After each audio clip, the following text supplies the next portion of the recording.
Thanks for tuning into my new show, Get U.S. Market Ready with Italian Wine People. I'm Steve Raye, author of the book, How to Get U.S. Market Ready. And in my previous podcast, I shared some of the lessons I've learned from 30 years in the wine and spirits business, helping brands enter and grow in the U.S. market. This series will be dedicated to the personalities who have been working in the Italian wine sector in the U.S., their experiences, challenges, and personal stories. I'll uncover the roads that they walked, shedding light on current trends, business strategies, and their unique brands. So, thanks for listening in, and let's get to the interview.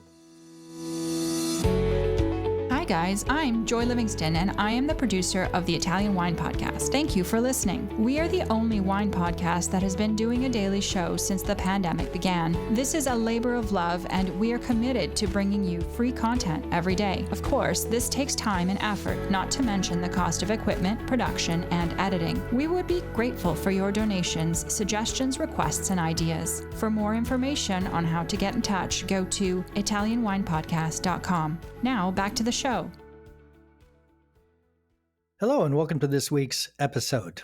This is Steve Raye for the Italian Wine Podcast.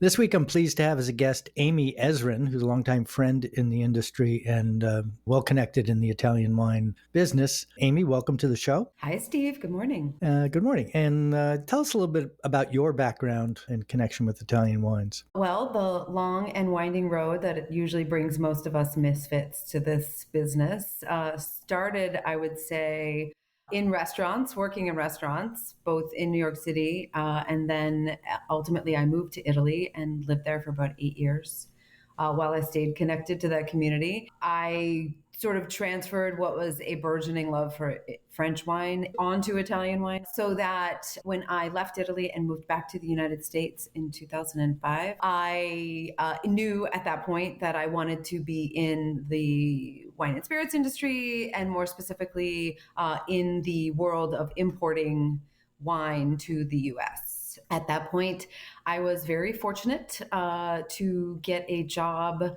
sort of fresh off the boat, as they say, with Skurnik Wines, which was at the time Michael Skurnik Wines. And that is, of course, has been a school for many a wine industry professional, if I can give myself that word. I worked a bit for Polaner Selections in New York as well. And then I moved to Massanois Imports, where we sort of grew a license into a real company. And I curated that portfolio for about 9 years. Then I took a position at the Italian Trade Agency, where I ran a national marketing campaign for Italian wine on behalf of the Italian government. And that, I guess, jettisoned me to where we are today, where I am a partner in a small boutique importer called the Piedmont Guy. We, as you can imagine, import wines exclusively from the region of Piedmont in Italy. I also do a little bit of consulting with a few wineries directly, basically helping them get imported into the US. This is a smaller part of my business. And more importantly, I recently launched my own wine brand, which is a 3-liter bag-in-box wine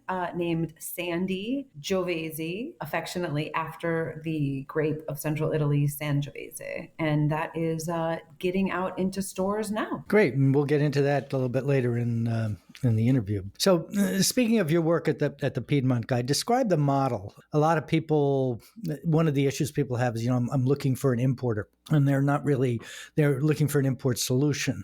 Maybe it isn't, there isn't just one model, the old agency brand. So talk about the model that you follow with Piedmont Guy. Okay. So the Piedmont Guy, our model is actually very old school in many ways, in the sense that we really are that sort of traditional company that buys wine, selects wine and buys wine in Italy, specifically in Piedmont in this case. We import it to the US, and then we sell it to distributors, wholesale distributors around the country, who then in turn sell it to retailers and restaurants. So our role is both in those relationships with the Italian companies from whom we purchase, and also in supporting our distributors in their sales of those products to their customers, who then in turn sell their wines to the good private folk of this country that drink wine on a regular basis. And so talk about logistics, because you're unusual, somewhat unusual in that regard. While you're using a service importer, it wasn't like you started with the service importer as the solution. You started with your import company and chose well, tell us.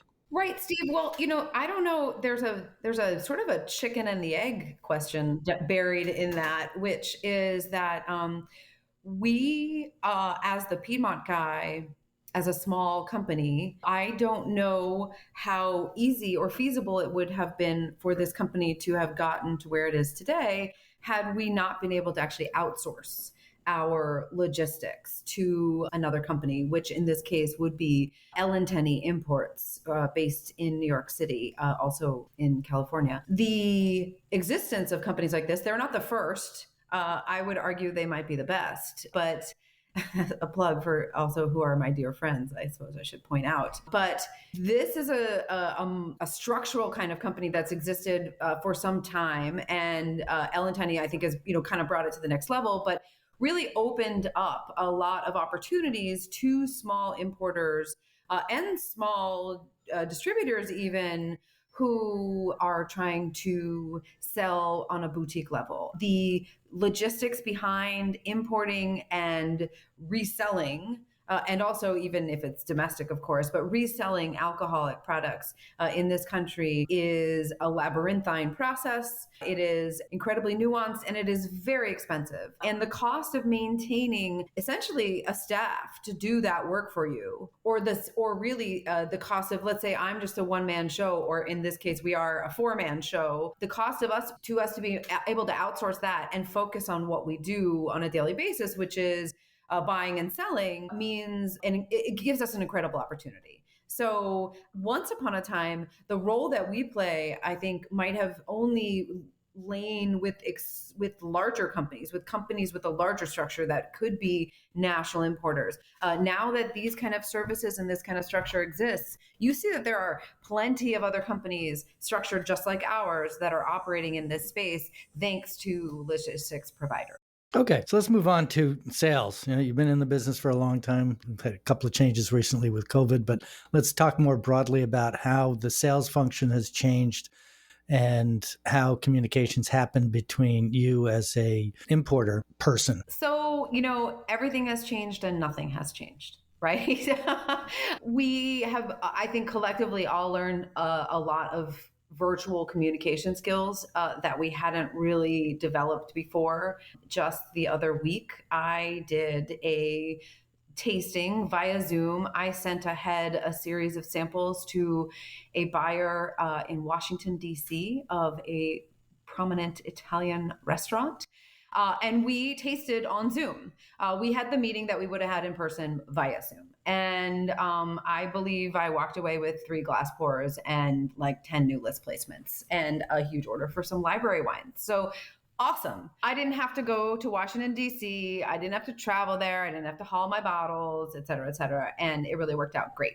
On the flip side of that, none of that would have been possible if I didn't already have something of an in-person human relationship with this buyer. And if I didn't have their confidence and their attention, which I'm extremely thankful for. So, again, this proverbial chicken and egg thing, I find like there's no replacement really for that human interaction. And in fact, despite restrictions and COVID and travel and all of that, both myself and my 2 colleagues, we have really kind of somehow continued our sales efforts in person. And we have traveled throughout this time, cautiously and to certain markets and maybe skipped others. But we've found, I'd say, a very interesting hybrid between the two. I think that, sales today, we are in a very crowded field. There are a lot of more creative ways that we can approach it. But I think at the same time, there's really no replacement for this in-person relationship, that actual, sort of the human touch in a way. And also there's never going to be replacement for simply being prepared and knowing how to do your job and knowing, what your customers need and offering a service. And, that's a segue into what I regularly harp on is just follow-up and organization. And, we can all always do it better. But I think ultimately in sales, are the biggest thing we are selling, might be beyond just our actual product, might be our ability to manage up and our ability to do the jobs of our customers for them. And I think, we can complain about this and say, well, everybody should be doing their job. But the fact is that in sales, your job is to do everybody's job, because that's the one way you can guarantee that it's going to get done. And that's the best way you can effectually move your product. Okay. So tell us a little bit about the portfolio briefly. How many brands are there? What are some of the more notable ones? And how the change that COVID has wrought has impacted your business? The portfolio currently, we have 10 estates and 1 proprietary brand. I think our most prominent name in our book is probably Pottery Odero, the great historic Barolo producer. We do not represent them in every market, but we represent them in the majority of the United States, and also a little bit in British Columbia. Amazingly. We typically represent small to medium-sized family-owned wineries. All of them are, farming sustainably, really all organically, not necessarily certified. They're all working with indigenous varieties. They're all making wines in a fairly traditional fashion, with the exception of a couple of more creative products that we've developed along with them. I think the biggest problem for us with COVID, outside of, that real quick pivot that you did at the beginning of the pandemic to really shore up your retail contacts and get in touch with your retail customers, and make sure that you were investing in those relationships, which was, I think, a big change for all of us who had worked significantly with restaurants up until that time. But for us, one of the biggest handicaps has really been not being able to travel to Italy and not being able to go not only visit our producers, but meet new ones. And that, I think, we're actually going in a couple of weeks. All of us are literally chafing at the bit to get over there, anxiously watching, new restrictions and changes go into place, because we're determined to get over there and meet some new folks and, taste some stuff that we've already tasted before and expand, because at this point, we are extremely fortunate to have done very well throughout what has been a very difficult period, and we need to expand in order to grow. So one of the areas that you were talking about, I think I found really interesting, was working with, you used a really fabulous term, gateway natural wines, Arnais and Brachetto. But can you talk a little bit about that, and also in the context of B Corp and organic? Sure. Okay. So first of all, there's always that logic to when you're selling small production, esoteric, possibly more expensive wines, that you still need to fill pallets, right? So everybody still wants to fill that pallet to the top, right? From us out of our wineries to our distributors out of our warehouse in the US. So to that end, it becomes real handy to have some wines that sell in volume, that are less expensive, and that maybe respond to market trends, right? All, of course, under the umbrella of utter authenticity, which we, of course, adhere to. So one of the things that made us very successful were brands that we had a hand in developing, as opposed to the wines that are made by our estates and that are their flagship wines. We already had, for example, a line of leaders that we had developed made from Barbera, a Bianco, which was Cortese, and a Rosato. We added a Moscato d'Asti in a 750 to that, and this is our Ercole line. We had always sold this DI, and then during COVID figured out how to make the mechanics behind it and the pricing essentially work so that we could sell it stateside. And that was instrumental in our ability to grow throughout the pandemic. Absolutely, 100%. So that's a proprietary brand that we make in Piedmont. We have done something similar with one of our partners in Piedmont, which is the winery Angelo Negro in Roero, where we've long worked with their estate wines, which include, of course, Arnais, because they're in the Roero. They make absolutely divine Nebbiolo. They make lovely, sparkling, sweet Brachetto. At one point, the Piedmont Guy himself, who is Weston Horde, was in Minneapolis, who started this company. He was in the winery tasting tanks of brand new, finishing Arnais of the newest vintage, and it was cloudy and, had sort of a different flavor to it, unfiltered. And he said, "Could you bottle it like this?" And they looked at him like he was maybe a little bit crazy, and then said, sure. And so thus was born our unfiltered Arnase. So what basically happened here is we took a classic and traditional product and tweaked it with the winery a little bit so that it would have, let's say, the appearance or would have many of the qualities of what people are looking for when they are looking for quote unquote natural wine. So I call it gateway natural wine because it's not an extremely funky wine, right? Like it doesn't have barnyard notes or anything like that, but it does have that unfiltered quality. So it has sort of like a yeasty profile. It's a wine that actually could really appeal to beer drinkers, right? Or sour beer drinkers. It's just a little alternative. And, in fact, cannot bottle it as Roero Arnase because it is unfiltered, because it is considered untraditional by the rules of the DOC or DOCG. So, it's bottled as a vino bianco, but products like this, we then added during the pandemic, actually launched its red sibling, which is made from dry Bracchetto, also unfiltered. And that has also been a resounding success. So, it was like a creative move and certainly responding to some of the preferences of today's wine drinker. Those have been wildly successful wines, and they have really helped us also grow. They have helped all of our distributors grow. They have been instrumental really for them just in accessing certain types of accounts and in making sure that Piedmont Guy wines are sold very regularly. And, that's always an investment in also selling some of the more esoteric stuff that we really love to sell, like our, Vespolina from the Alto Piemonte, or, Erba Luce from the Canovese up in the Alto Piemonte, or for Timorasso from the Colli Tortonese. All of these wines really benefit from the fact that we have these other wines that are a little more, shall we say, mass market, mass appeal. It just keeps the wheel turning. Interesting. So leaders, talk about leaders for a bit, and then we'll move on to the B Corp thing. Leaders are, an increasingly popular package right now. It goes without saying that, you're still talking about a glass bottle, right? You're still talking about a resource. You're still talking about something that's not actually going to get used again and may get recycled to a certain extent, but possibly not entirely or at all. So that, a liter bottle of wine, when you're drinking it every day or when you're having a party, puts 6 glasses of wine at your disposal as opposed to 4.5, right? So that right there is a benefit. It's great in a more casual restaurant when you're pouring by the glass. It's a screw cap.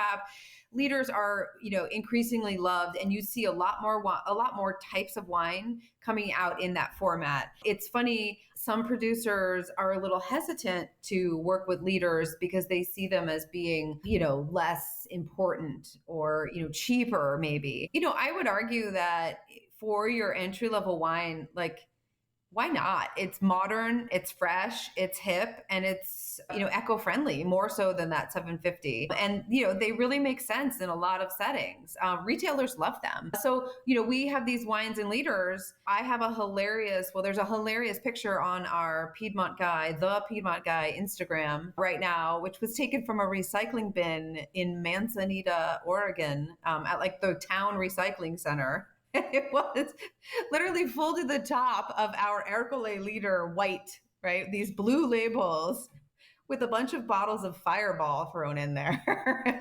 And it was like, clearly somebody had a great time with Ercole Bianco, which was awesome. We love that. We support that, a round of applause. But, they got a lot of bang for their buck. There's fewer bottles ultimately in that recycling bin right now because those folks were drinking out of liters, right? Fewer bottles, more wine, drink more. Okay, I get that. And, it's a great project. I see more people developing them. I've helped other people develop them from other regions of Italy. It's a cool format.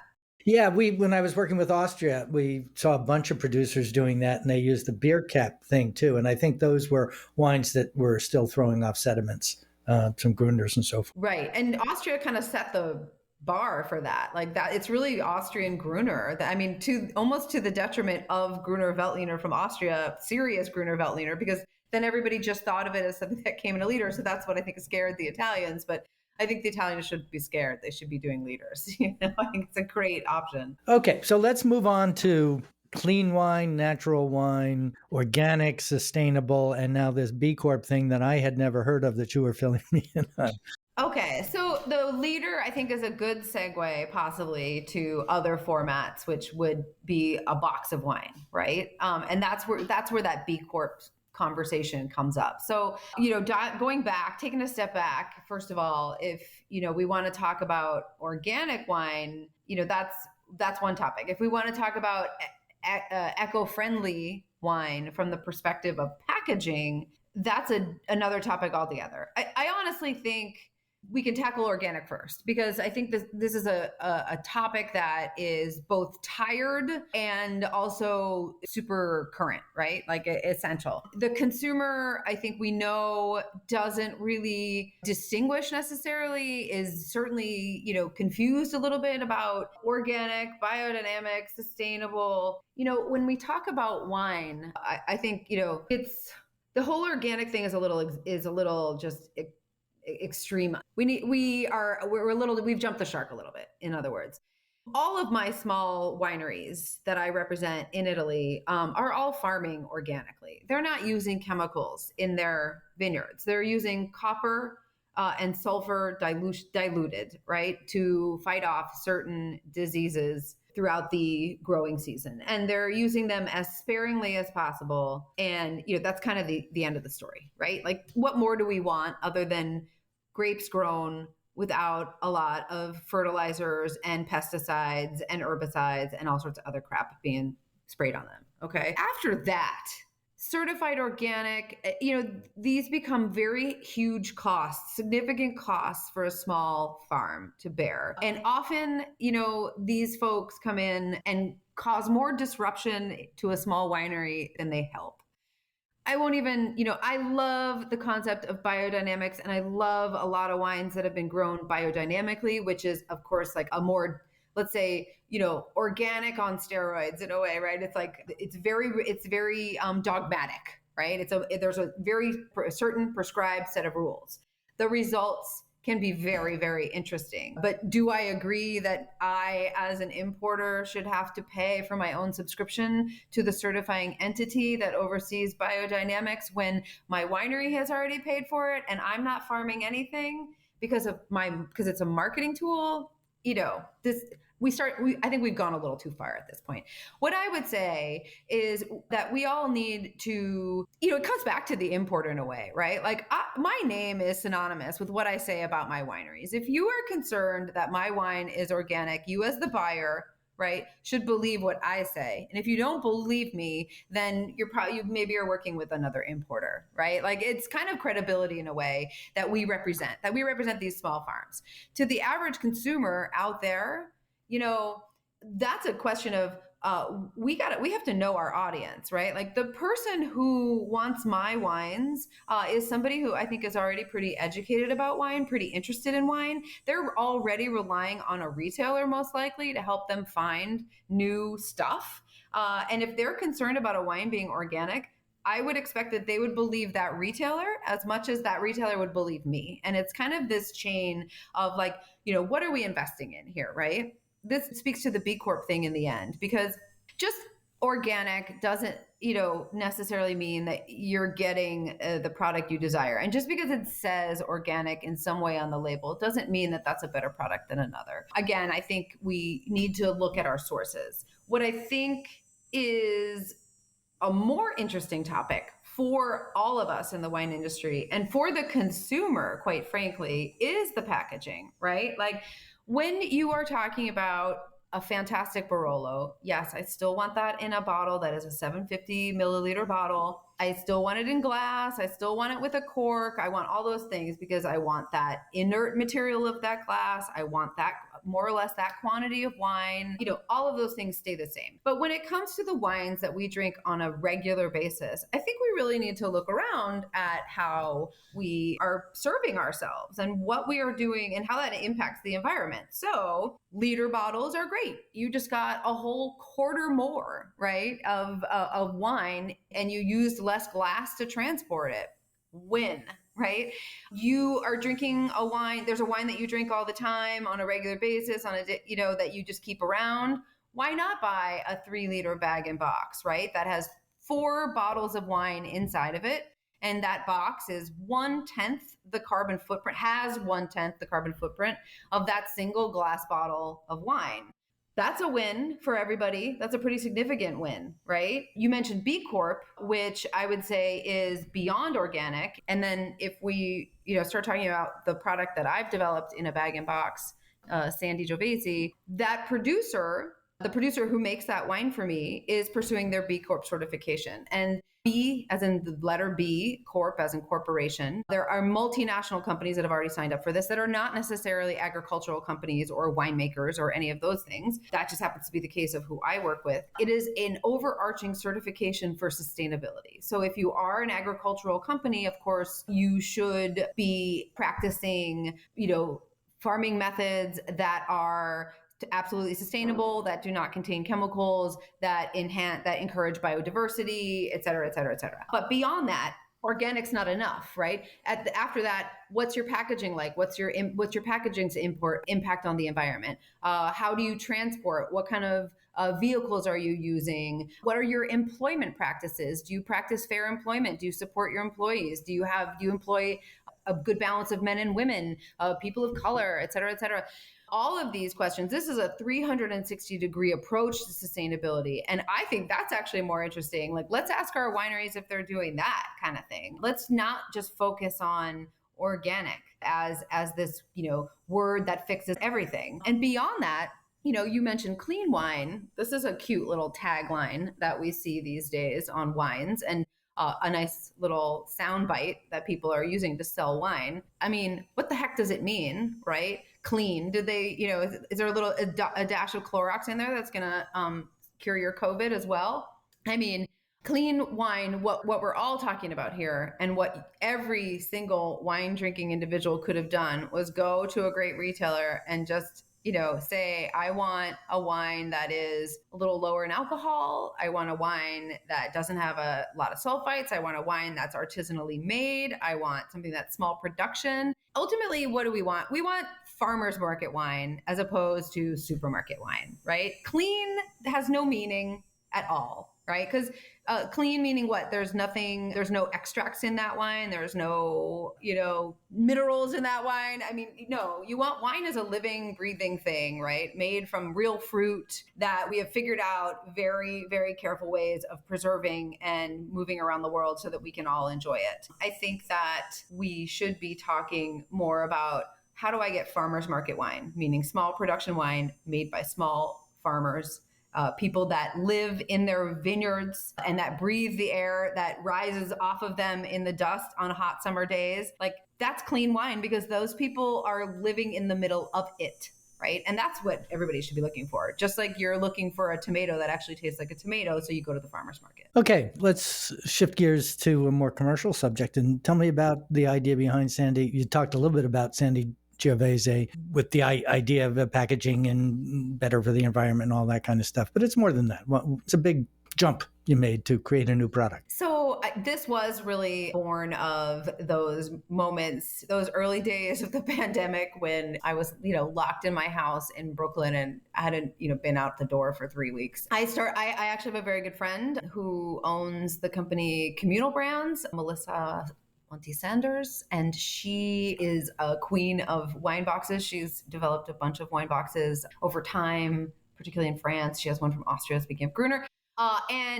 She was doing her Master of Wine thesis at the time on buyer impressions of sustainable packaging. And I listened to her a lot about the topic. I helped read her paper, et cetera, et cetera. And it kind of inspired me to think about creating my own brand in a box. I love the concept. I love the utility of it. I love, the opportunity that it really does present to a consumer to be more eco-conscious in their purchasing habits. And I also at the same time was thinking, well, what do people really want to drink right now? And so I looked at, what was available in the market for box wine and what is selling when I look at, my independent retail customers. What are they selling a lot of? What are people drinking a lot of? So I kind of merged all of that together by coming up with an Italian red that would be chillable, drunk cold. A lot of the retailers in Brooklyn and Oakland and, Cambridge, et cetera, they're all featuring chillable red sections on their websites, right? Or in their stores. And I think that's great. I think, we're finally coming to the point where the consumer understands that, the abuse of wine by temperature is no longer acceptable.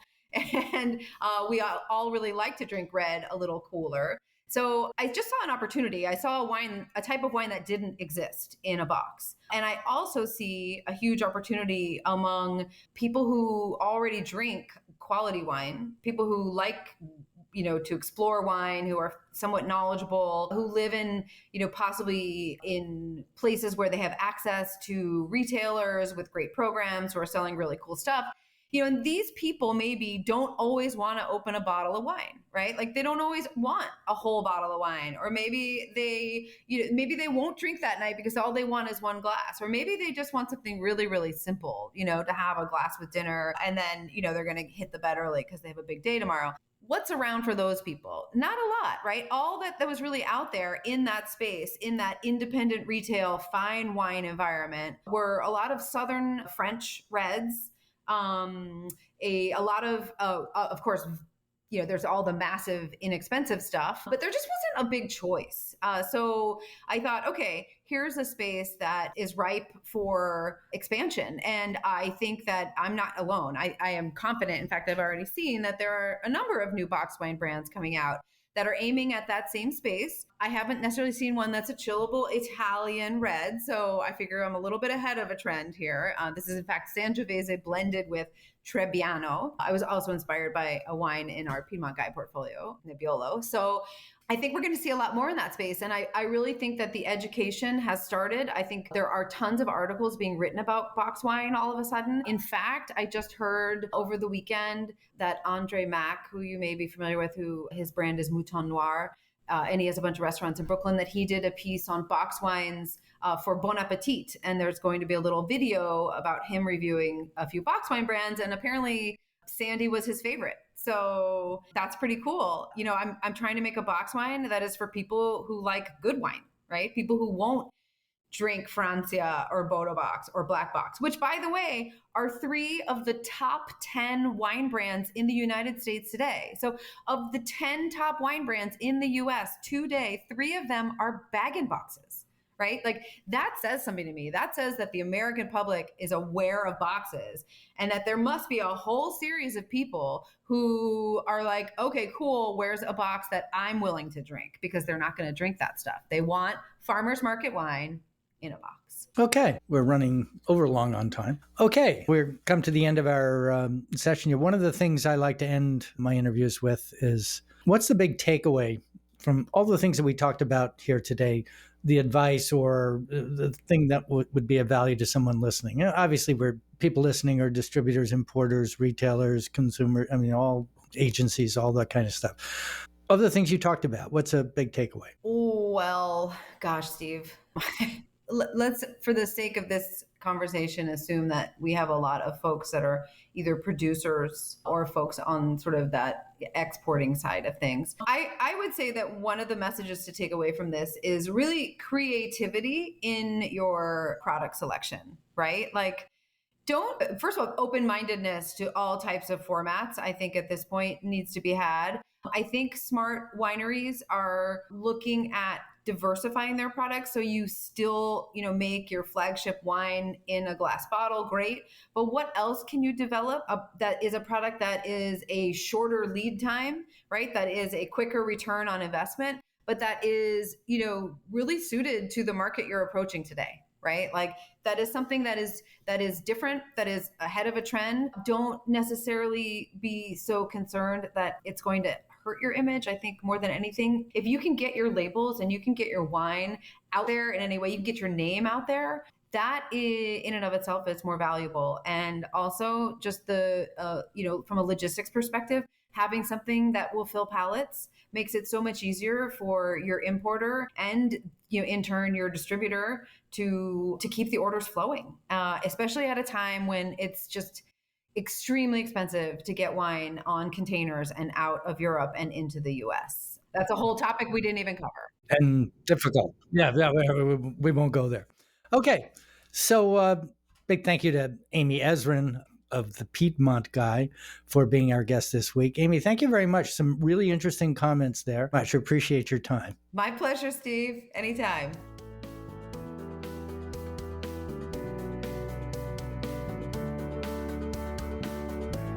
This is Steve Raye. Thanks again for listening on behalf of the Italian Wine Podcast.